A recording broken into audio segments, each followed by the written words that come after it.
Alors, nous commençons pour les questions. On en a énormément. Oui, je pensais que tu avais ressorti toutes les vieilles des semaines d'avant. Non, il y a plusieurs piles. Je ne sais pas s'il va falloir faire un coup Bon, de alors, vitesse, mais... fais ça vite d'abord. OK. Monsieur, j'ai bien confiance en vous, mais sur quoi vous basez-vous pour votre savoir? Intuition ou connaissance instantanée ou extraterrestre? Merci beaucoup. Bon. Premièrement, une chose qui est assez dramatique, c'est qu'il faut absolument pas avoir confiance en moi. Et ce n'est pas une farce. Vous devez avoir confiance en ce que vous vivez puis en ce que vous êtes vous autres, pas moi. Si vous regardez le soleil, c'est le soleil. N'ayez pas confiance au soleil, ayez confiance que vous voyez le soleil. Mais n'ayez pas confiance dans le soleil, ça ne changera jamais rien chez vous. Ayez confiance en vous. Si vous comprenez des choses que je dis, ayez confiance en ce que vous comprenez. Si vous ne le comprenez pas, n'ayez pas confiance en ce que je dis. L'humain doit devenir son seul maître. C'est très important. Conscience, l'intuition. Ben, si l'intuition relate le fait qu'un être humain peut être, disons, connecté à un savoir mémorisé dans le monde de la mort, donc dans le plan de l'astral planétaire, je ne suis pas intuitif. Si l'intuition fait référence au contact avec l'esprit, donc avec l'énergie supramentale, je suis intuitif. On parle de phénomènes extraterrestres, ça fait rire certaines personnes. Sachons une chose, c'est que la planète Terre est capable d'irradier dans l'univers. Donc, sur la planète Terre, on est capable de générer des corps physiques. On le sait. Bon, on a même généré des contraceptifs tellement on générait des corps physiques. Bon. On est capable de générer de la vie. On est capable de générer de l'émotion, des désirs, de la mémoire, donc de l'âme. C'est planétaire. On est capable d'avoir une pensée logique, mentale. C'est planétaire. Et l'être humain n'a pas de savoir instantané. Cette conscience du savoir instantané fait donc partie d'une région qui est extraplanétaire, donc extraterrestre. Je ne suis pas un extraterrestre de par ma génétique physique. Sauf que lorsque l'être humain entre en contact avec son esprit n'est pas terrestre. Son esprit n'est pas terrestrifié. Elle n'est pas planétarisée. Elle est extraterrestre, dans ce sens. Le terme extraterrestre fait toujours référence aux ovnis. C'est pas ça. Extraterrestre veut dire extérieur au plan terrestre. On pourrait parler d'international, quelque chose qui est extranational, c'est quelque chose qui est à l'extérieur de la nationalité. Extraterrestre, donc extraterrestrialité. Comprendre ça comme ça. En janvier, je crois, j'ai fait une conférence justement sur le phénomène extraterrestre. Puis, J'ai toujours pensé que l'on... je sais pas lire, hein? J'ai toujours pensé que l'on partait d'un grain de sable, alors qu'on aurait été minéral, végétal, animal et enfin humain. c'est temps que vous veniez ici. A-t-on déjà vécu sur d'autres planètes et où va l'esprit après la mort? Bon. Il y a des questions qui sont intéressantes, mais il y a des questions qui ne sont pas utiles. Il y a des questions qui sont intéressantes dans une discussion, par exemple, de salon, dans une discussion pour nourrir l'ego, pour nourrir l'intellect, dans des discussions intellectuelles. Avons-nous vécu sur d'autres planètes? Ce n'est pas utile de savoir cela pour la simple raison que présentement nous vivons sur celle-ci. L'être humain essaie toujours de savoir ce qui se serait passé si telle chose serait arrivée. Où il a vécu avant. Qu'est-ce qu'il va faire plus tard? Puis tout le temps qu'il fait ça, il vit pas où ce qui est. Ça crée une problématique qui fait que l'humain n'arrive jamais, en fin de compte, à se brancher sur un savoir instantané, puis à se brancher dans sa propre intelligence. Que l'on partait d'un grain de sable, et qu'on aurait été minéral, végétal, animal, et enfin humain. Cela fait partie de la théorie de métampsychose, disons, évolutive. On a aussi la métampsychose, disons, involutive. L'être humain peut être réincarné en plante. Non, il vient légume de son vivant, puis après ça, il se libère. L'humain n'a jamais été du minéraux en ce sens. Qu'est-ce que c'est l'humain? Si on regarde le corps physique, soit le corps physique a déjà été un paquet de produits chimiques minéralisés. OK. Quand vous mangez des minéraux, du fer, le fer devient vous, soit sur l'hémoglobine, soit ailleurs. Donc, les minéraux sont devenus de l'homme. Mais est-ce que les minéraux qui sont devenus le corps de l'homme ont la conscience de l'homme? C'est autre chose. Quand je parle de l'homme, je ne parle pas du véhicule biochimique. Je parle en observant le véhicule biochimique parce que c'est par celui-là, par l'essence de ce véhicule biochimique, que l'homme, celui à qui je m'adresse, soit astral, donc amique, ou soit mental, peut me comprendre. Lorsqu'on parle de l'homme n'était pas des minéraux, ni des végétaux. Son corps est constitué de matérialités planétaires qui peuvent être trouvées dans les végétaux. Lorsque l'on dit tu manges une plante, la plante, tu la fais évoluer. Dans un certain sens, oui, mais dans le sens cosmique de l'évolution, non. Tu changes l'état de la plante, tu la transmutes, tu l'alchimises, et puis à un moment donné, tu vas la réalchimiser puis l'envoyer aux poubelles. Bon, alors l'évolution de ta plante, à un moment donné, elle se retourne plus basse qu'elle était avant que tu la bouffes. Alors, il y a juste l'humain qui évolue d'une façon améliorative. Constituellement parlant, on est minéraux, etc., etc. Une fois qu'on l'a digéré, c'est autre chose. Mais quand je parle de l'homme, je parle de l'âme. Je parle du mental, je parle de l'esprit. Je ne parle pas du corps physique. Sinon, je pourrais aussi bien faire mes conférences à du monde qui dort. A-t-on déjà vécu sur d'autres planètes? Où va l'esprit après la mort? L'esprit, ça ne va nulle part. Avez-vous déjà entendu parler de quelque chose qui était partout? Mais quelque chose qui est partout, ça ne va pas nulle part. Parce que partout où ça veut aller, c'est là. L'esprit fait partie de la conscience galactique qui présentement est en train d'éveiller l'homme, le savoir instantané. Le Nazaréen a été le premier à avoir cette conscience de l'esprit. Il l'a légué par initiation à Lazare. Et il a bien averti que l'humanité un jour pourrait faire la même chose que lui. Sauf que l'humanité se refuse toujours de croire que c'est le temps. Ben là, c'est le temps. Ne veut pas. Malgré l'homme, malgré l'humain, ça devient de plus en plus le temps. Alors, l'humain va passer par une phase où il va douter. C'est normal, il devient intelligent. Donc, il doute. Le doute, c'est quoi? C'est la remise en question des croyances. C'est pas un reniement, c'est une remise en question. Et puis, lentement, l'humain finit par vibrer, il goûte, il sait, il est sûr qu'il sait. Il est sûr d'être sûr, d'être sûr, d'être sûr qu'il sait. Quelqu'un va venir lui dire, oui, mais dans tel livre, c'est écrit que... Le gars qui l'a écrit ne le savait pas. À un moment donné, l'humain le sait. Mais quand il le sait, il faut qu'il le sache. L'esprit, où est-ce qu'il va après la mort? C'est le corps physique qui disparaît, l'âme rentre dans le monde de la mort, et puis l'esprit, présentement, pendant un laps de temps, se déconnecte de la conscience du corps. L'esprit reste partout, c'est partout. Sauf que l'humain est de l'esprit, puis l'humain ne le sait pas. Donc, l'humain a perdu le contact avec la conscience de l'esprit. Et plus ça va, plus l'humain a ce contact. Sauf que l'humain étant régi par une évolution collective, une conscience collective, qui interdit à toi ou à toi d'avoir un contact avant les autres. Parce qu'on va dire, pour que tu te prends, pour que tu te prends. À un moment donné, il y en a qui vont se prendre pour ce qu'ils sont. Puis ils vont avoir le contact avec leur propre esprit. Pas un contact où l'esprit va parler, puis l'autre, il va répéter. Non, l'esprit va parler. C'est plus rapide, c'est pas coloré, c'est pas émotivisé, puis c'est plus réel. Une question de la mort des chips. Pourquoi n'y a-t-il plus de chips? Il y a-t-il une raison supramentale? Chose certaine, c'est que ça l'a instruit beaucoup d'ego. Alors, s'il y a une raison intelligente, on peut constater que oui. Est-ce que le travail des lamas tibétains lors du rituel du bardo était utile pour le mort, voire même nécessaire? Le livre des morts tibétains a-t-il une quelconque utilité aujourd'hui, en 86? Pourquoi une âme s'incarne-t-elle dans le corps d'un fœtus appelé à mourir dès sa naissance? Est-ce nécessaire et utile, karmiquement parlant? Qu'est-ce que ça apporte? Félicitations pour votre bonne conférence. Bon, félicitations pour la question. Est-ce que le travail des lamas tibétains lors du rituel du bardo était utile pour les morts, voire même nécessaire? Il faut comprendre qu'il y a encore beaucoup de monastères aujourd'hui, soit catholiques, soit islamiques, soit juifs, etc., qui, comme qui reliés au rituel des lamas au Tibet, avaient et ont encore comme fonction d'instruire les morts d'où ils doivent aller. Ce n'est pas... Le mort meurt, et lorsque son âme est trop lourde, on a expliqué un peu pourquoi, il reste au niveau du plan morantiel, et il y a donc des personnages qui l'appellent et qui vont l'instruire de ce qu'il doit faire. Alors, plus le ciel évolue, et aujourd'hui le ciel est drôlement relativement évolué comparativement avant, alors plus le ciel évolue, plus sa lumière est puissante.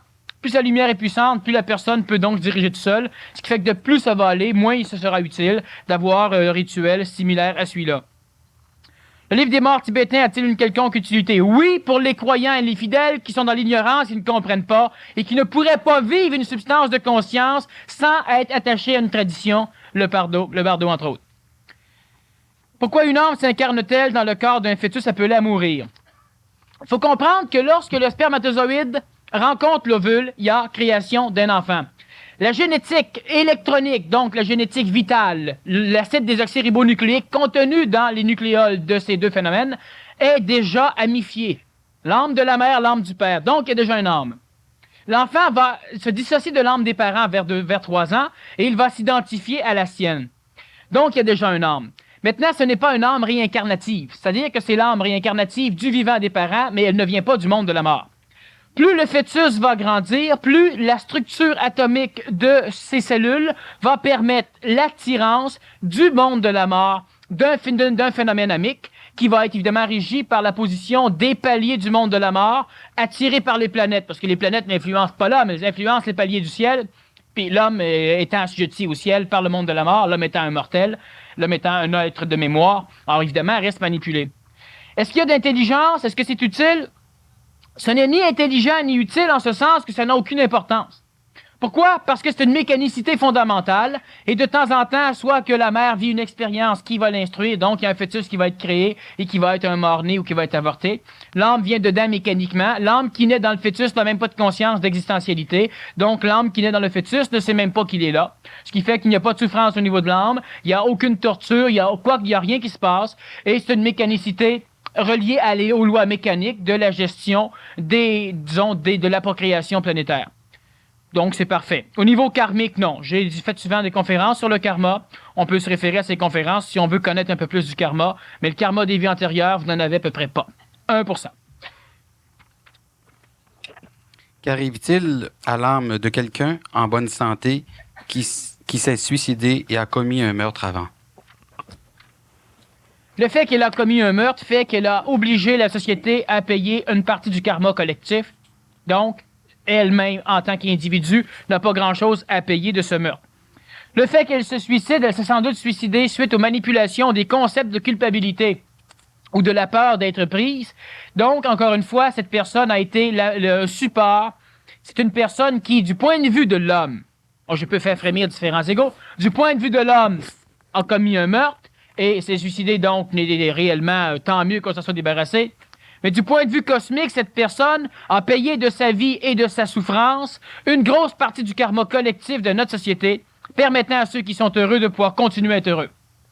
Et c'est une mécanicité qui est normale au niveau de ce qui se passe. On a de temps en temps des guerres pour, disons, alléger le karma collectif de tout le monde. On a des viols, on a des enlèvements d'enfants, on a un paquet de choses qui sont tout à fait inhérentes à nos sociétés parce que c'est ces individus-là, à un moment donné, qui sont manipulés et qui vont assouvir le karma de la collectivité.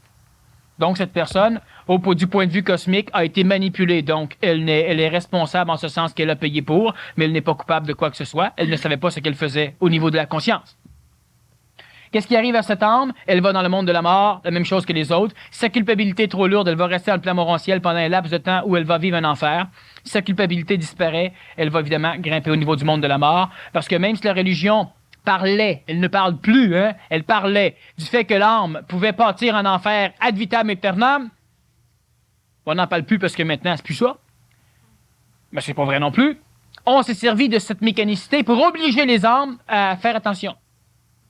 Parce que l'humain n'avait pas suffisamment d'intelligence pour comprendre. Alors on l'obligeait par la peur. Plus l'humain a d'intelligence pour comprendre, plus ces choses doivent être expliquées clairement. Pourquoi a-t-on perdu la mémoire d'où on était avant la vie? Pour la simple raison que tous ceux qui se rappelleraient au niveau de leur âme de ce qui s'est passé se suicideraient. Se suicidant, ils regagneraient le monde de la mort, et du monde de la mort, ils seraient reprojetés dans le monde de la vie.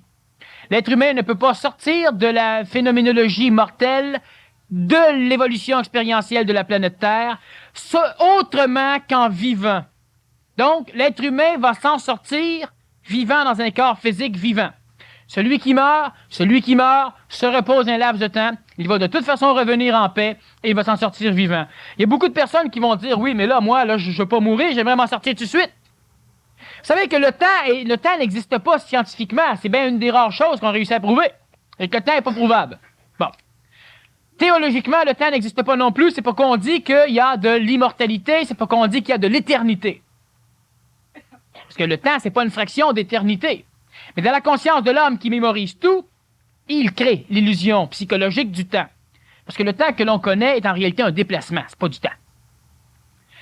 Lorsque l'être humain meurt, il se suicide ou lorsqu'il meurt simplement d'une mort normale, il va dans le monde du ciel, où il va être, à un moment donné, réinstauré au niveau d'un corps physique. L'être humain, de son vivant, entre en contact avec son esprit. Entrant en contact avec son esprit, il va créer ce que j'appelle le double éthérique. Et lorsqu'il va quitter son corps physique, il va être capable de transcender le monde de la mort, donc il ne sera pas mort. C'est ce que le nazaréen ou la théologie appelle la descente aux enfers, qui par après lui a permis de carrément sortir, donc être carrément des assujettis du monde de la mort. Il ne pouvait plus mourir. Il avait un corps éthérique, ce double éthérique, on dit un corps lumineux dans la Bible, et il, évidemment, a ramassé son corps physique en dedans de quelques minutes. On parle qu'après 3 jours, on a ouvert le tombeau, on n'a rien trouvé. Ouais, son corps n'est pas sorti. Son corps s'est simplement défait. Le corps éthérique du nazaréen a simplement luminisé le corps physique qu'il avait, et le corps est donc disparu. De son vivant, on comprend les choses, et puis à un moment donné, restant vivant, on finalise le phénomène expérientiel de l'homme. On va revenir en conférence sur cela. Il y a beaucoup de questions, j'aimerais pouvoir avancer là-dedans. Alors, il n'y a aucun problème. Celui qui meurt ou qui se suicide va dans le monde de la mort. Il ne souffre pas. La vie est belle. Enfin, oui, la mort est belle. Enfin, la vie est belle. Et à un moment donné, il revient sur le plan terrestre dans un corps plus amélioré, plus avancé, dans une société mieux orchestrée. C'est ce qu'on appelle l'évolution. L'humain en a peur parce qu'il ne sait jamais. Il se fie aux prophéties. 1% des prophéties arrivent. Puis c'est pas la faute des prophètes. À force d'en dire, on finit bien par tomber sur des choses qui marchent. Que veut dire le 7e ciel? Les cieux sont plus élevés que le ciel. Où sont-ils et quand y parvient-on? Bon. Dans l'Antiquité, on employait justement la terminologie les cieux et le ciel. Je reprends souvent ces termes-là parce que, en mon sens, ils définissent bien les choses. Le monde de la mort est divisé ésotériquement et théologiquement en 7 paliers. L'enfer, et le plus haut est le monde spirituel, où on va rencontrer ce que les humains appellent un contact avec la mémoire du nazaréen. Mais c'est pas le Christ qui rencontre, le Christ est parti, mais c'est la mémoire qu'il a laissée. Ou encore de très grands maîtres, le nirvana. Il y a donc 7 paliers, disons, d'ordre digestif, purgatoriel, et le 7e serait ce qu'on appelle le ciel au niveau théologique catholique, mais qui serait le nirvana au niveau, par exemple, bouddhique. Les cieux font partie de ce qui n'appartient pas à la terre. Dans la théologie, on dit que Dieu a créé le ciel et la terre. Donc, en même temps, c'est un fait, le ciel est le paramètre astral du contexte matériel. Il venait des cieux. Le nazaréen dit que son père dans le ciel lui demande telle chose. Plus loin, il va dire que son père dans les cieux. Là, il parle de l'intelligence supramentale, donc de l'Esprit Saint, qui est au-delà du ciel, qui fait donc partie des cieux. La théologie parle de 3 cieux. Il y en a en réalité 5. On peut même dire qu'il y en a 7 si on veut diviser un peu plus. Mais les chiffres n'ont aucune importance. Ça permet de comprendre des choses. Le premier palier des cieux, le plus bas, celui qui est le plus en involution, est le plan supramental, donc le plan du savoir instantané, donc le plan de l'Esprit Saint. Et au niveau de la planète Terre, le plan le plus évolué, le plus élevé, celui qui est en ascension, est le plan mental. Et c'est ces deux-là qui vont se rejoindre. Lorsque l'homme aura un mental suffisamment décoloré de son émotion, il pourra entrer en contact avec un savoir instantané qui ne sera pas toujours berné par la fausse humilité qui habite l'homme, qu'il est médiocre. Parce que l'homme pense qu'il est médiocre. Alors, c'est ce qu'on veut dire par les cieux. Quand y parvient-on? Approximativement quand on y parvient.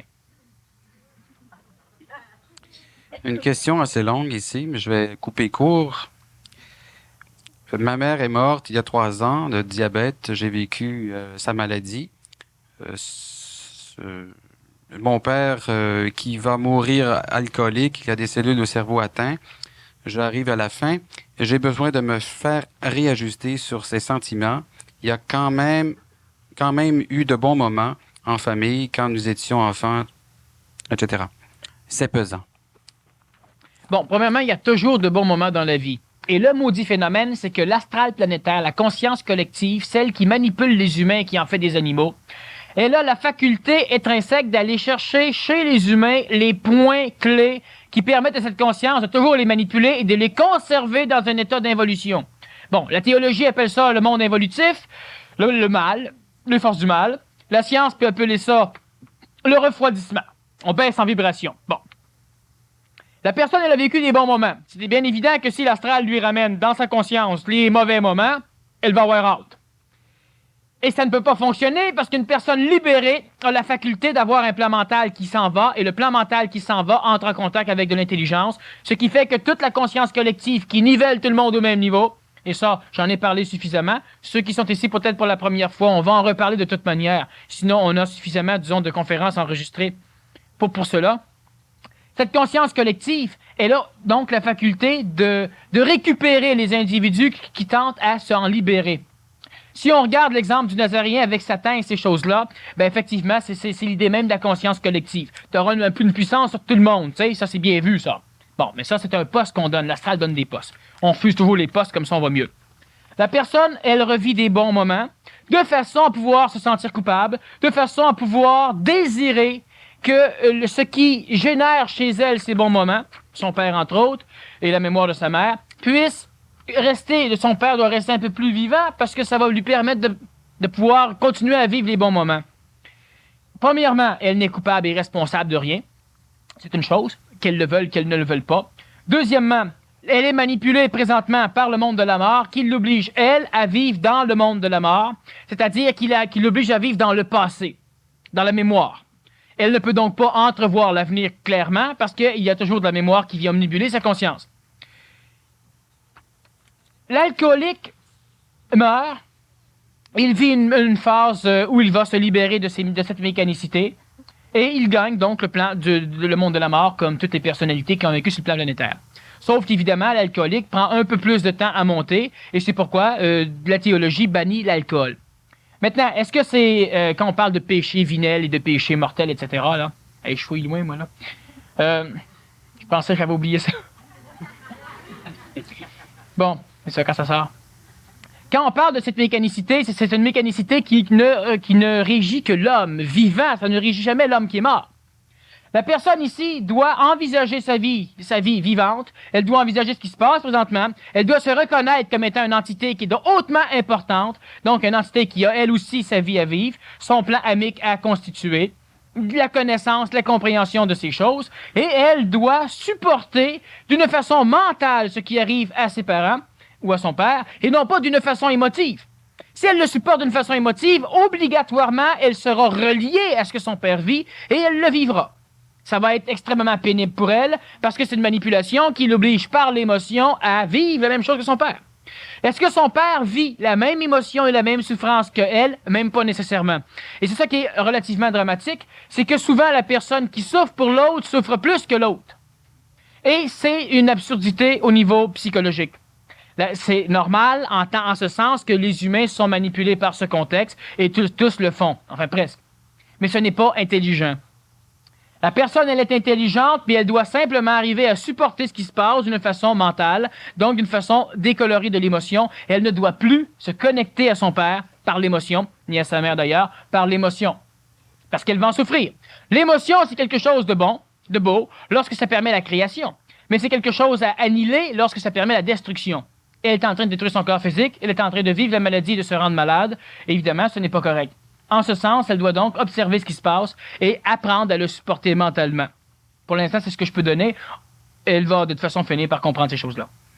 Dans le cas de la clairvoyance, pourquoi y a-t-il des périodes où ça s'obscurcit et que les données ne viennent plus? Exemple, par le biais du tarot. Bon, premièrement, la clairvoyance et toutes ces mancies n'émancipent pas l'humain. Elle l'esclavagie, elle le condamne. J'ai fait une conférence à un moment donné sur la préscience, qui est extrêmement au-delà des mancies, mais qui encore là devient l'esclave. Un jour, j'étais tout petit, j'ai déjà été petit, et je m'amusais avec un pendule, une vieille clé pendue.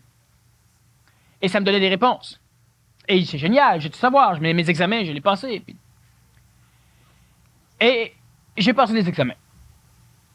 J'ai appris à tirer au tarot très rapidement, pas dans un livre avec des cartes. Et quand j'ai lu dans un livre après, je me suis rendu compte qu'ils tiraient tout différemment de moi, mais que moi ça marchait, alors je me foutais d'eux autres. Alors je tirais aux cartes. Et puis à un moment donné, je me suis rendu compte, mais c'est génial. C'est génial, n'est-ce pas, de ne pas savoir des choses que personne ne sait. Ça, c'est l'orgueil, l'ego qui flotte, qui trippe. Mais à un moment donné, je me suis dit, le problème, c'est que ce serait peut-être pas mieux si je pourrais prendre mes cartes, les mettre à côté, puis savoir la même chose. Pas de cartes.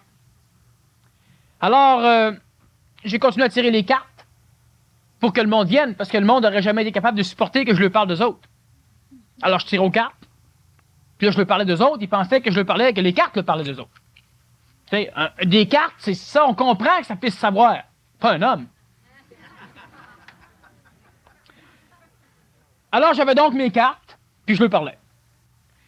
Et puis, les cartes, on élimine les choses. La voyance, tu communiques avec le monde de la mort. Puis le problème du monde de la mort, c'est qu'une fois sur deux, tu te trompes. Dans le début, c'est bien beau, ça marche, c'est parfait. Puis à un moment donné, t'es fait. Ça marche plus. Tu te trompes, tu te fais avoir.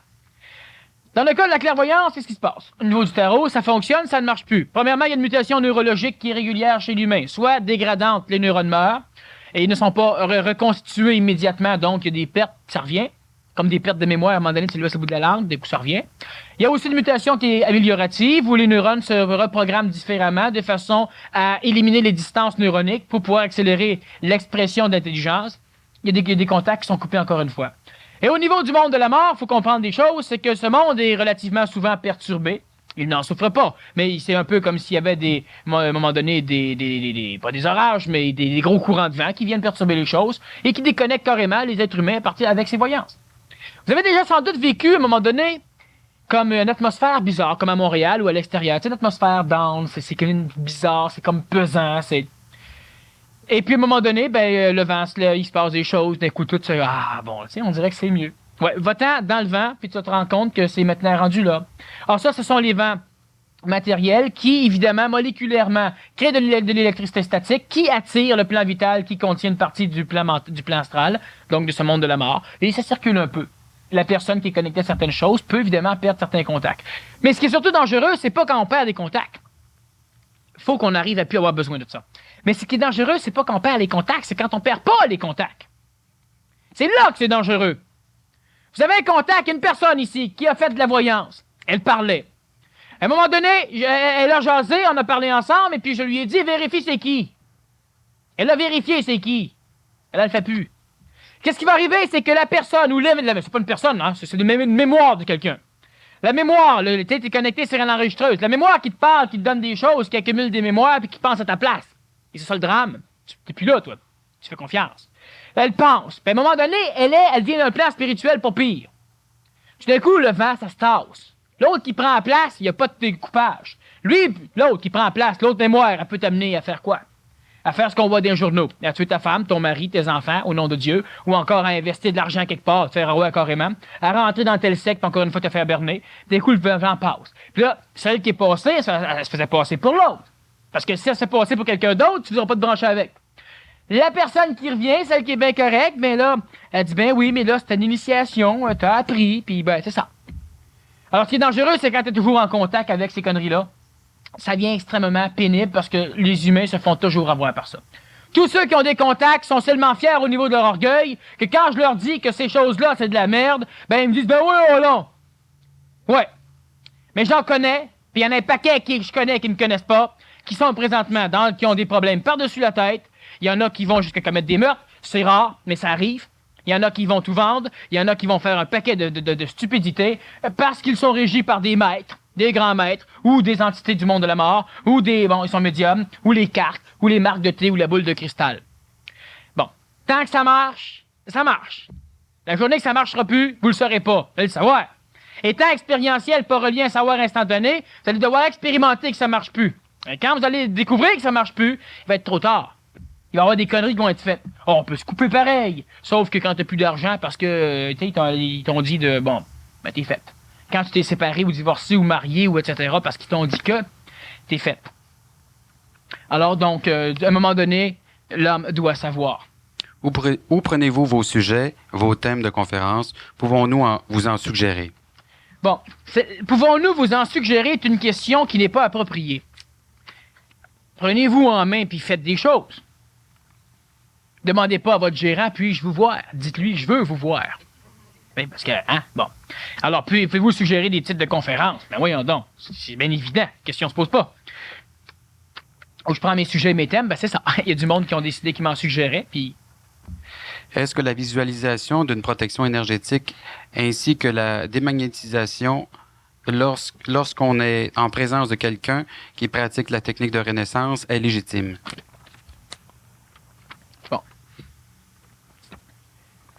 Légitime, oui, dans le sens... ouais, bon. La visualisation d'une protection énergétique est un leurre de l'ego. La visualisation, elle peut entraîner par mécanisme réflexe l'augmentation du périsprit de l'âme, donc évidemment devient une protection filtrante qui va empêcher la personne d'être hyper influençable. Sauf que bien souvent, la personne qui a cette projection n'est pas consciente de ce qu'elle fait, et si le mécanisme réflexe n'est pas instauré, elle aura le feeling qu'elle est protégée, mais elle ne sera pas plus protégée. Bon. Est-ce que les messes que l'on fait chanter pour des défunts retardent son évolution? Si la messe est chantée en latin, non. Peut-on épaissir un pire esprit? Oui. Et si la messe est chantée en latin, la vibration du latin est une formule magique. C'est de la magie blanche. C'est une instruction vibratoire qui permet, et si on fait une prière en français, ça n'a pas du tout le même phénomène. Les chants qu'on va se servir dans les églises, l'orgue entre autres, la cloche d'église, qui a d'ailleurs la faculté, de par sa vibration, de faire un trou dans le plan bas de l'astral, donc dans le plan bas du ciel, donc on peut dire d'attirer les plans hauts. L'orgue et ces choses-là sont de consonances vibratoires hautement spiritualisées, mais encore là, la messe doit être chantée en latin. Et là, c'est exactement comme ce que le bardo, disons, tibétain va faire. Il n'y a aucun problème là. Peut-on épaissir un périsprit? Oui, sauf. Plus le périsprit est mince, plus la personne est influençable. Alors, un hypnotiseur arrive à côté, puis il fait 3, 4, 5 passes, la personne est partie. Bon, c'est sûr. Plus la personne a un périsprit épais, moins elle est influençable et moins elle est sensible. Si elle n'est pas sensible, il y a de fortes possibilités que son ego se prenne au sérieux et que cette personne ne puisse plus s'ajuster aux conditions émotives de l'ensemble des humains qui l'entourent. Alors, à un moment donné, il y a un oiseau qui est à terre, la personne va l'écraser pour le fun, il va s'en bas. N'importe quoi. Enfin, si le périsprit est trop épais, à un moment donné, ça crée un certain problème. Elle n'est pas influençable, on appelle ça une tête dure.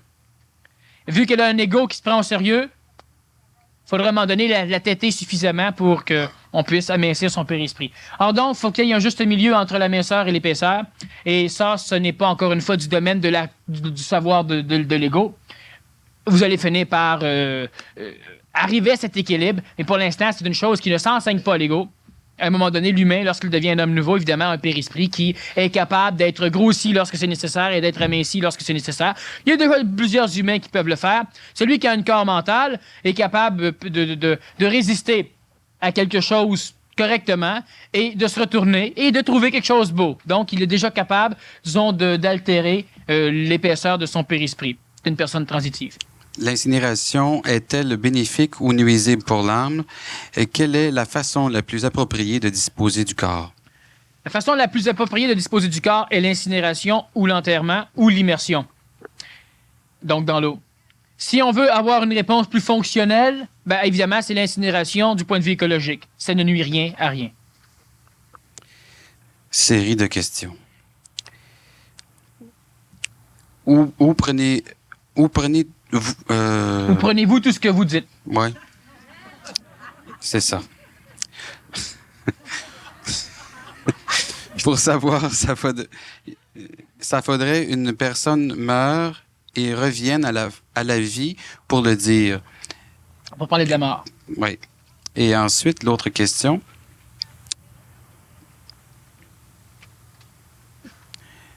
C'est un sujet avec André Moreau. C'est un Français assez particulier, effectivement. Je vais te poser. Lire, là, puis moi, je vais répondre à la première. Ouais. Lis la deuxième partie. Donne-toi ta tête. Bon.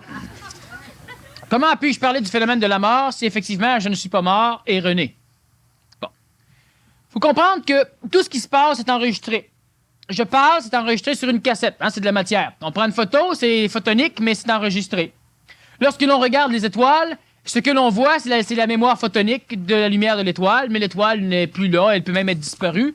Mais vu que la lumière a été projetée dans l'espace, avant que la lumière frappe un œil, bien évidemment, la mémoire photonique reste là, l'étoile peut devenir une supernova, exploser, et la lumière frappe, puis la personne pense que l'étoile est toujours là, puis l'étoile n'est plus là. Mais ça, on sait ça scientifiquement depuis longtemps.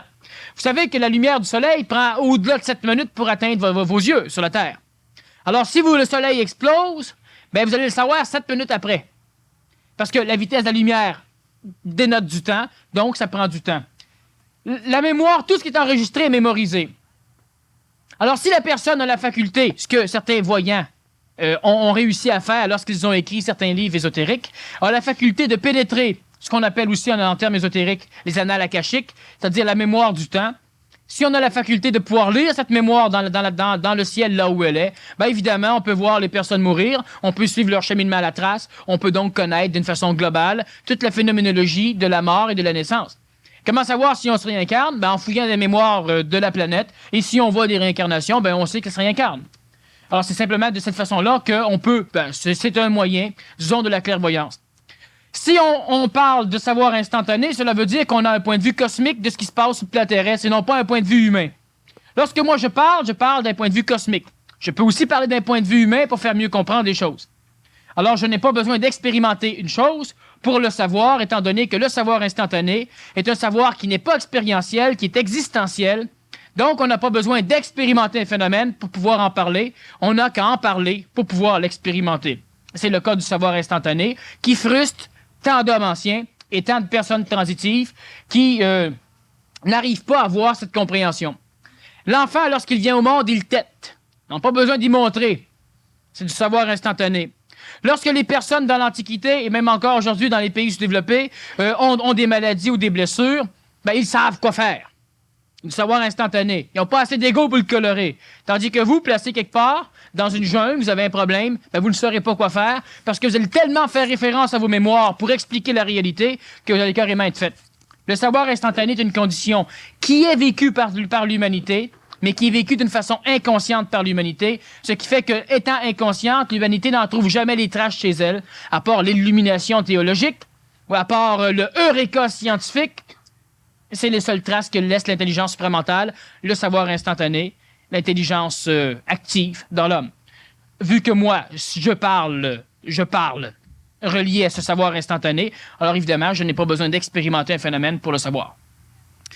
Qu'est-ce que vous pensez d'André Moreau, le jovialiste, que j'ai déjà assisté à l'une de ses conférences et c'était fantastique tout ce qu'il pouvait dire lui aussi. Est-ce qu'on peut le comparer à vous? Question. Bon, premièrement, je le trouve exactement comme vous le trouvez. Et puis, deuxièmement, si on peut le comparer à moi, ben, si vous me comparez, oui, sinon, non. J'ai de la misère à vous comprendre. Vous parlez beaucoup et vite et je ne comprends pas les termes, les phrases, car mon français est pas trop bon. Il y a beaucoup de choses que je ne comprends pas, que je ne peux vous suivre. Je me dis à quoi ça donne d'aller à une conférence que si je ne comprends rien ou presque rien. Bon, parfait.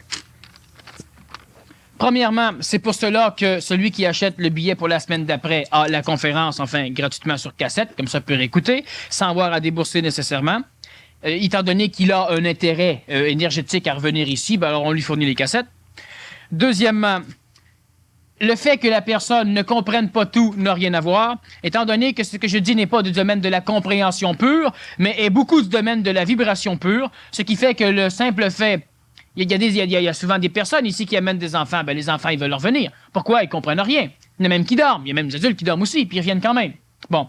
Pourquoi? Parce qu'au niveau vibratoire, il se passe des choses que, par à la suite, il y a des choses que vous ne compreniez pas, que d'un coup, vous allez comprendre. Ça n'a rien à voir avec la conférence. Non.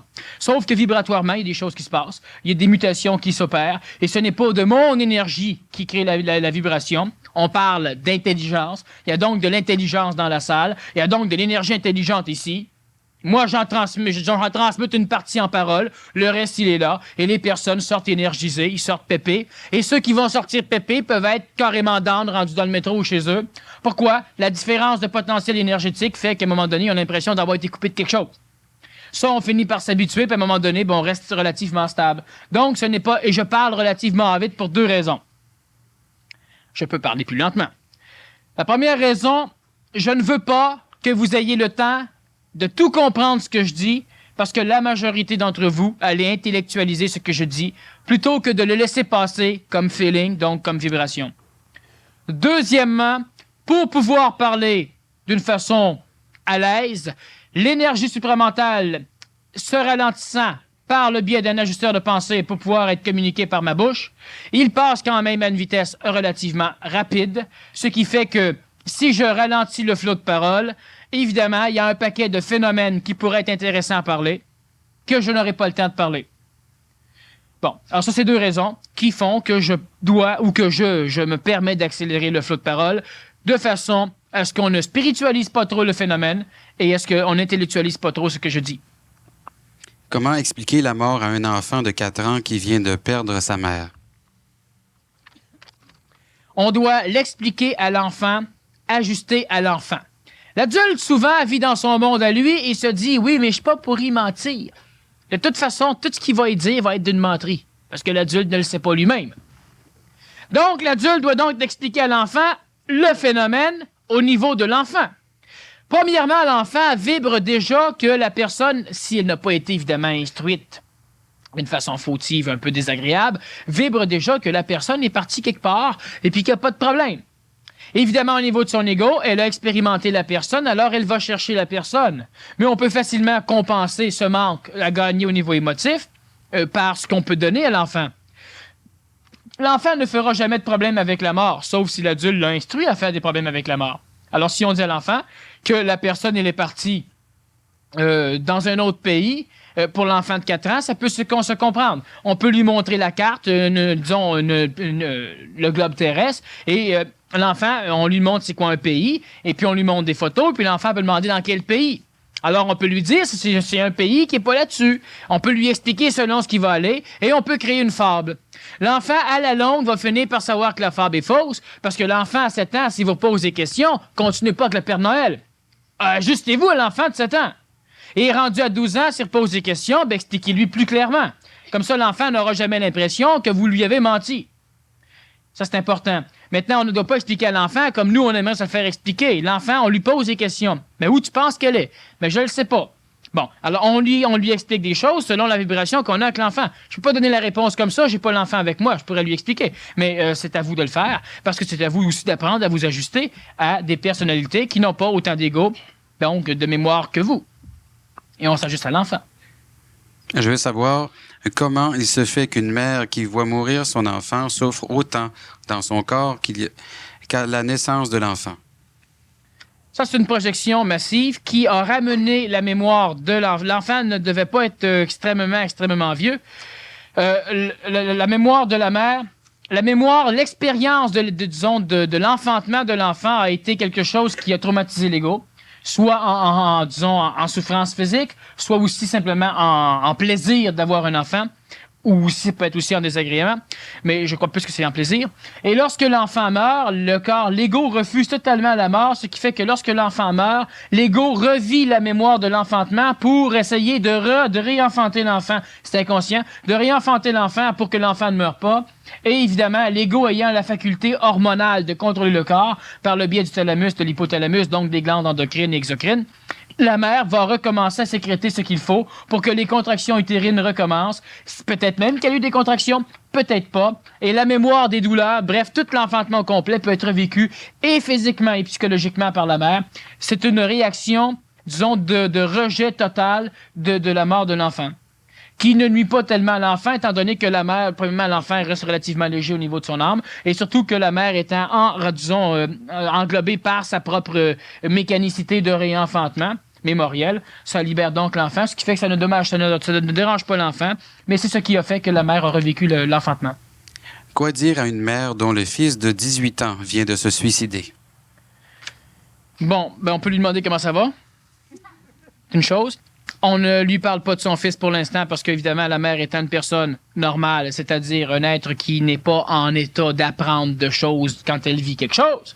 Ah, t'es malheureux, ben c'est pas le temps de te faire dire, tu devrais pas être malheureux. Pas le temps. Avant, après, pas pendant. Bon. Alors, quoi dire à la mère? Premièrement, ne pas trop compatisser, ne pas trop être, disons, compatissant avec elle.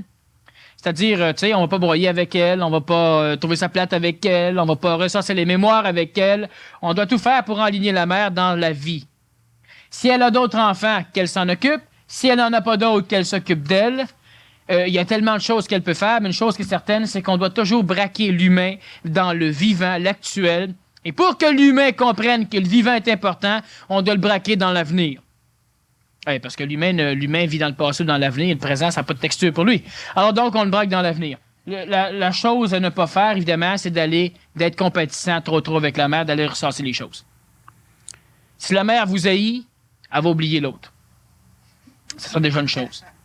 Ça a l'air extrêmement con, mais c'est salutaire. Mais évidemment, on veut pas être le... Bon, ben c'est ça. Mais allez lui dire carrément, partez, vivez. On peut vous traiter de sans cœur. Vous n'êtes pas sans cœur, vous l'aimez, puis puis la mère, elle doit continuer pareil, puis bon, ben c'est ça. On doit la motiver vers l'avenir et ne pas ressasser le passé avec elle. Le suicide dans tout ça, est-ce que c'est une façon de mourir? En quoi le suicide affecte l'évolution? Oui, c'est une façon de mourir, ça va de soi. En quoi le suicide affecte l'évolution? Constitué comme vous l'êtes, vous connaissez des choses et vous ne pouvez connaître que ce que vous avez expérimenté, donc appris. L'humain de son vivant doit être en contact avec son plan supramental, donc l'humain de son vivant doit être dans son intelligence, donc être lié à son esprit, et finalement, il doit devenir cet esprit. Il ne doit plus dire toujours « je suis en contact », il doit finir par dire « je suis ». Bon. Lorsque l'être humain meurt, il se suicide. Il va dans le monde de la mort. Et dans le monde de la mort, il reste dans le monde de la mort. Les pharaons ont tout fait pour rester dans le monde morantiel et éviter le monde de la mort. Alors, ils ont demandé à leurs prêtres d'inventer une structure qui pouvait leur permettre de momifier le corps physique. Momifiant le corps physique, ils conservaient la mémoire du corps physique. Conservant la mémoire du corps physique, ils pensaient conserver l'énergie vitale. Donc, automatiquement, obliger l'âme à rester auprès du corps. Ça ne marche pas comme ça parce que la mémoire momifiée est de l'énergie vitale qui a été fournie au corps à partir des ingrédients de momification, ce qui fait que le pharaon est quand même parti. Lorsque l'humain se suicide, il va dans le monde de la mort, il ne peut pas sortir du monde de la mort et il revient dans le monde de la terre et il doit revivre dans le monde de la terre. Sauf que lorsque l'être humain se suicide, il est dans une phase très avancée au niveau de l'initiation. Il souffre énormément, il n'a plus peur de la mort, n'aimant plus la vie, il se tire une balle dans la tête. Parce qu'on a peur de la mort tant qu'on aime la vie. Quand on n'aime plus la vie, la mort n'a plus d'importance.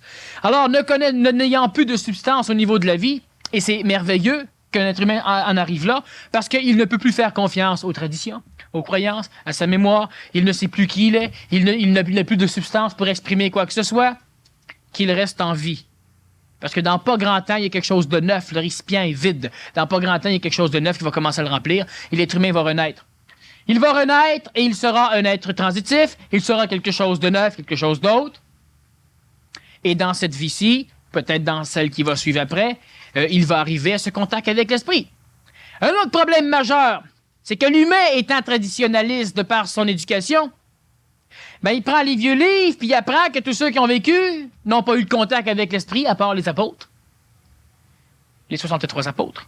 Et lorsque l'humain aujourd'hui lit ça, ben il se dit toujours « Ouais, mais tu sais, c'est pas dans cette vie-ci que... Ben il va falloir à un moment donné que ce soit dans une vie quelconque. » Ouais, mais moi j'ai 45 ans. Oh oui, mais moi j'ai 82 ans. Ouais, mais moi j'ai 22 ans. C'est ça.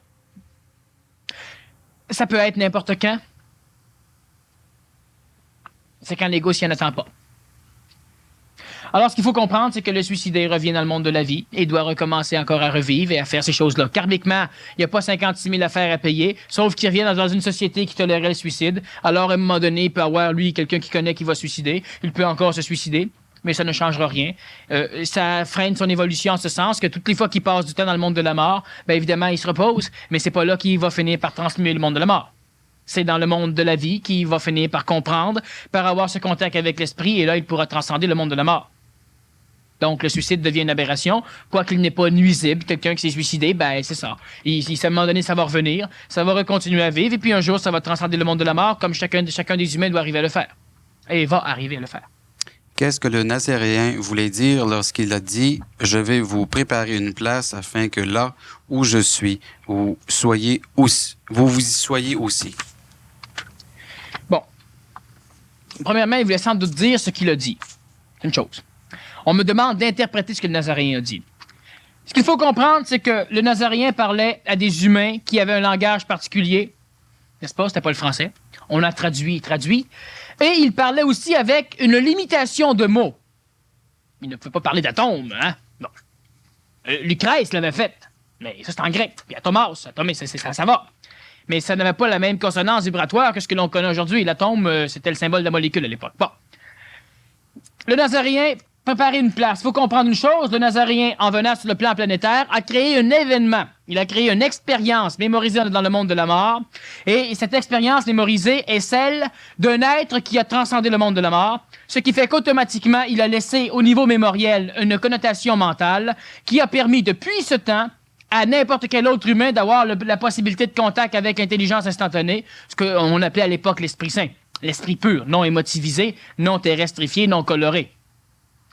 À partir de cette étape, le Nazaréen a ouvert le ciel aux humains d'une façon qui est assez intéressante. Et quand il dit « j'ai fait une place », c'est qu'il était en train de gérer, de créer ce qui était pour être l'apanage mémoriel de son passage, la religion, pour permettre aux humains de comprendre à un moment donné, parce que l'humain n'avait pas suffisamment d'intelligence pour se connecter. Pas à l'époque, parce qu'il serait déjà connecté. Au contact vibratoire du Nazaréen, certains sont connectés. Oui, OK, mais les autres, non. Alors donc, pour créer l'idée que tu sais, vous êtes médiocre, vous êtes des larves, vous êtes poussière, vous retournerez poussière, mais moi, j'ai fait une place où je vais être. Ouais, vous m'aimez, je suis sécurisant pour vous. Alors, j'ai fait une place quelque part, dans les cieux ou dans le ciel, où vous pourrez venir et être là. Ça l'a forcé l'humain à ne plus entrevoir qu'une simple immortalité réincarnative. Parce que l'humain, à l'époque aussi, il savait que la réincarnation était existentielle.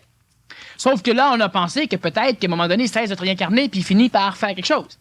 C'était incompréhensible à l'humain de l'époque. Alors, on a donc, le Nazaréen a parlé, il y a plusieurs choses que le Nazaréen a dit qui étaient typiquement ajustées à la conscience de l'époque. Le Nazaréen a donc expliqué ces choses-là, qui voulait simplement dire qu'un jour, tu auras un double éthérique, mon bonhomme, un double éthérique dans les cieux, donc il y aura une place pour ça. Et évidemment, le Nazaréen, lorsqu'il est parti, il a éthérifié son corps. Il était donc du domaine supramental. Et un jour, tu ne mourras pas. Parce que le double éthérique est une lumière beaucoup plus puissante que le monde de la mort. Et lorsqu'une personne qui a un double éthérique, qui est constitué par l'anégoïsation de l'âme, l'humilisation de l'âme, lorsque l'être humain a un double éthérique, lorsqu'il quitte son corps physique, il ne va pas dans le monde de la mort, il va dans le monde supramental rejoindre son double éthérique. Et c'est ce que le Nazaréen sous-entend lorsqu'il dit que je vais créer une place, c'est-à-dire qu'il a créé une expérience permettant à la mémoire astrale, le ciel, de savoir que des humains peuvent maintenant transcender le monde de la mort. Est-il possible de rajeunir? Bien sûr qu'il est possible de rajeunir. Pour remonter la vibration d'une âme, du vivant, d'une personne, que faut-il faire? Et comment aimer sans nourrir l'âme? Bon. Pour remonter la vibration d'une âme, d'un vivant, que faire? Mais laissez-la en paix. La meilleure façon de ne pas nuire à l'homme, c'est de cesser de vouloir à tout prix l'aider. L'être humain a une expérience. Imaginez-vous que si je vous dis, moi, je suis un maître et à genoux tout le monde, je vais vous sauver. Vous allez dire, oh, oh, oh. Mais l'autre, il pense la même affaire de vous autres quand vous voulez l'aider. Alors, vous concevez l'intelligence qu'à un moment donné, l'homme doit être son seul maître. Son seul maître, pas le maître des autres. Oui, mais celle-là, cette personne-là, elle comprend pas, puis elle me crée du tort. Mais quand on veut faire évoluer quelqu'un, pour soi, pour qu'elle nous crée plus de tort, on appelle ça de la sorcellerie, de la magie noire. On veut manipuler l'évolution amique de quelqu'un pour nous avoir la paix. C'est quelque chose qui se fait. Bon, mais qui n'est pas nécessairement évolutif pour celui qu'on va manipuler à évoluer. Bon. Pour remonter la vibration d'une personne, il y a une chose qui n'est pas karmiquement, disons, négative. Augmenter la vôtre. Et si l'autre est capable encore de vous endurer, mais à votre contact, veut pas, elle va augmenter la sienne. Alors, on ne va pas lui donner des cultes, on ne va pas lui dire quoi faire, on ne va pas la sermonner, lui compter de morale. Devenez l'expression de l'évolution vibrante et automatiquement, ce qui est autour de vous va vibrer aussi. Alors, on laisse la personne en paix. Si elle n'est pas prête, elle va s'en aller. « Ah, mais je veux pas qu'elle parte. » Bon, ben, c'est ça. On appelle ça de l'évolution égoïque. Si tu veux pas qu'elle parte, évolue à son rythme. Elle partira pas. Mais plains-toi pas. Puis si tu évolues à ton rythme puis elle veut s'en aller, ben c'est ça. Qu'elle s'en aille. On n'assujettit pas quelqu'un à évoluer à notre propre rythme parce que nous, on souffre quand elle s'en va. C'est de la possession. Alors, la personne, dans l'Antiquité, on disait, ben, sois bon et pur, puis ceux qui t'entourent vont devenir comme toi. Ben, c'est ça. En plein ça. Par mimétisme égoïque. Augmentez votre vibration. Ce soir, on est dans une salle ici. Il y a de l'énergie, il y a de la vibration. Il y a des choses qui se passent. À un moment donné, vous êtes de bonne humeur, vous êtes heureux, ça sort, vous rentrez quelque part, vous remontez le moral du monde. Vous les moralisez pas. Vous leur dites pas, tu devrais être heureux. Mais non, vous exprimez-le. Comment? Mais parlez-y pas, soyez vous autres, vibrez-le. Automatiquement, c'est ça, ça remonte le moral, ça remonte la vibration de l'ego. Ben, toute l'évolution de l'homme se fait de cette façon-là. Soyez vous-même, et puis laissez les autres être eux ce qu'ils ont à être. Et puis à un moment donné, ça va se clairer. À cette question, je pense que ça convient. Comment assister un mourant? Bon, comment assister un mourant? Si on est médecin, on l'assiste médicalement. Et si on est prêtre, on l'assiste théologiquement. Et si on est ami ou parent, on doit le laisser parler et c'est tout. Vous pouvez lui tenir la main. De cette façon-là, l'ego a toujours la consistance d'une énergie vitale qui lui permet de passer le palier où son âme se déconnecte de son corps physique. Et à l'instant où la personne elle est morte, alors on la laisse tomber. On lâche pour ne pas créer un mécanisme qui va nourrir le corps physique suffisamment pour, disons, ramener la personne. Alors on laisse aller. La personne, lorsqu'elle est en train de mourir, elle peut parler. Alors on parle avec lui. Mais on ne lui pose pas nécessairement des questions et on ne lui dit pas rien non plus. On parle avec. Moi, j'ai assisté des enfants à Sainte-Justine et, disons, dans la rue ou dans les maisons, lorsque je travaillais pour Urgence Santé, c'était une assistance médicale. Normalement, les personnes étaient déjà en arrêt cardiaque. Alors, quand on les ranimait, on leur posait pas 50 questions. Ils ne pouvaient pas parler, ils étaient intubés de toute façon. Bon. Et à l'hôpital, donc, les enfants, c'est le même phénomène. Tu parles, puis à un moment donné, il fait qu'exprimer ce qu'il voit, ce qui se passe, etc. Puis tu le laisses aller, Puis quand c'est parti, ben c'est parti. Et puis l'enfant meurt d'une façon absolument exemplaire et qui est correct. Et automatiquement, vous vous déconnectez émotivement du mort. Vous vous retournez vers les autres qui sont vivants. Et puis on continue le cheminement. Comment doit-on interpréter dans la Bible le jugement dernier? Que devons-nous faire avec le corps après la mort? Ce qui reste. Bon, le jugement dernier, on devrait l'interpréter comme le dernier jugement. C'est ce que cela veut dire. Mais faites attention, ce n'est pas un jeu de mots. Le dernier jugement. Le dernier jugement, cela veut dire que l'être humain ne transcende plus. Ne transcende, le monde de la mort, mais ne va plus dans le monde de la mort. Regardez ceci. Quand l'homme perd son périsprit au contact du monde de la mort, parce que le monde de la mort, c'est de l'astral, et l'enveloppe est de l'énergie vitale. Ça ne pénètre pas dans le monde de la mort. La personne qui pénètre le monde de la mort est confrontée à un paquet d'expériences similaires à ce qui la constitue, elle. C'est ce qu'on appelle revivre ce qu'on a vécu. Lorsque l'être humain transcende le monde de la mort, cela veut dire qu'elle arrive à son dernier jugement. Il n'y a pas de jugement dans le sens où on tapoche quelqu'un puis on condamne des choses. Il n'y a pas une entité intelligente qui bâtirait des êtres humains en étant conscient qu'une partie de l'humanité ne sera jamais rien d'autre qu'une partie de l'humanité. Puis que l'autre va devenir divin à un moment donné. Un instant. Ceux qui croient ça, croyez-le. Mais croyez que vous êtes du bon bord, parce que sinon vous allez mal dormir. Puis c'est d'ailleurs ce qu'ils font toutes les religions. Ils sont tous les élus, les autres ne sont pas. Bon. Alors, qu'est-ce que ça veut dire, le dernier jugement? Le jugement dernier, le dernier jugement, c'est comme amène, ainsi soit-il. Ça veut dire qu'il en soit ainsi. Quand on prie, on donne un ordre. Parce que sinon, c'est pas exaucé fort. Bon. Le dernier jugement, l'être humain arrive à un point tel où sa conscience est suffisamment évoluée. Il est dans son intelligence, il a fusionné son ajusteur de pensée, il est en contact avec son esprit. Lui va se juger. Lui va opérer une mutation vibratoire de ce qui constitue son âme. Il va la faire évoluer, donc l'espiritualiser, la rendre espritique. On peut dire spiritualiser, mais ça n'a rien à voir avec les fantômes. Et lorsque l'être humain a spiritualisé son âme, évidemment, c'était le dernier jugement. Le Nazaréen ne dit pas aussi que le pardon est du ressort de l'homme, que les péchés sont du ressort de l'homme. Faites-vous pardonner par les autres. Vous voulez aller à l'église, à la messe, faire une offrande, prier pour qu'on vous pardonne?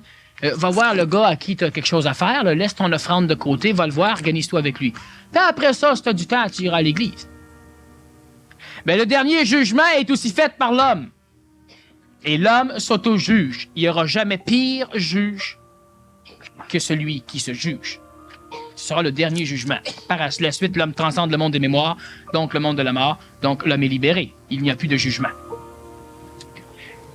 Hélas, possiblement, la conférence est terminée. Les questions qui restent, on les reprend de toute façon de temps en temps lors de d'autres conférences. La semaine prochaine, la conférence va porter sur... Sur quoi? L'évolution se moque de l'expérience. Ah bon, ben ça va répondre à certaines questions que vous vous posez. Comment ça se fait que moi, je peux parler comme ça? L'évolution se moque de l'expérience. Bien, merci, Daniel.